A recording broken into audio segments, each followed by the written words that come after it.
মানকাছাৰৰ ভাৰত বাংলা সীমান্তৰ কাকৰিপাৰাত অনুষ্ঠিত হয় সদৰতিলা ফুটবল টুৰ্ণামেণ্টৰ চূড়ান্ত খেল।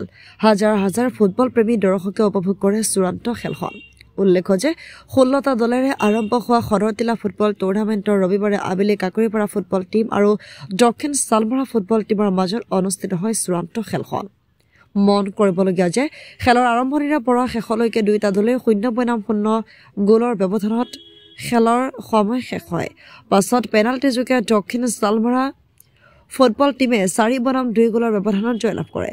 সদৰতিলা ফুটবল টুৰ্ণামেণ্টৰ প্ৰথম পুৰস্কাৰ আছিল 1,11,111 টকাৰ লগতে ট্ৰফি আৰু দ্বিতীয় পুৰস্কাৰ আছিল 59,999 টকাৰ লগতে ট্ৰফি।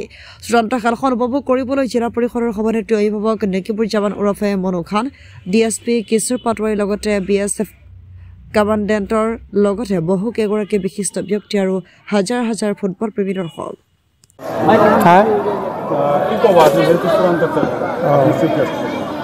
আমাৰ এই অঞ্চলত যেহেতু পিছপৰা তথাপি এই কমিটি আৰু লোকাল মানুহ যিখিনি সাহসেৰে ফুটবল টুৰ্ণামেণ্টত দিছিলে আৰু এই টুৰ্ণামেণ্টত আমিও সহযোগিতা কৰিছিলোঁ। আজি সেই টুৰ্ণামেণ্টৰ সামৰণি খেল হৈ গ'ল। এই সামৰণিখনত দুটা দলেই ভাল খেলিছে, হাৰ জিতটো খেলত আছেই। সেইকাৰণে মই এই আপোনালোকৰ মিডিয়াৰ জৰিয়তে কাকৰিপাৰা ফুটবল টুৰ্ণামেণ্টৰ কমিটি আৰু আপোনাৰ কোচক অনুৰোধ জনাওঁ, মনত দুখ কৰিব নালাগে। আৰু খেল আছে, ভালকৈ খেলিলে হয়তো তেওঁ ছাকচেছ হ'ব পাৰিব।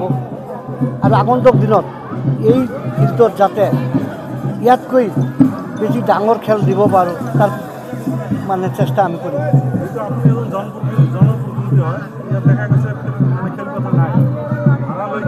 হয়, আমাৰ ইয়াত আচলতে খাচ মাটি নাই, তথাপি আমি লোকাল মানুহ আৰু প্ৰতিনিধি যিবিলাক পঞ্চায়তৰ পাৰ হৈছে সেইবিলাকৰ লগত বহিম।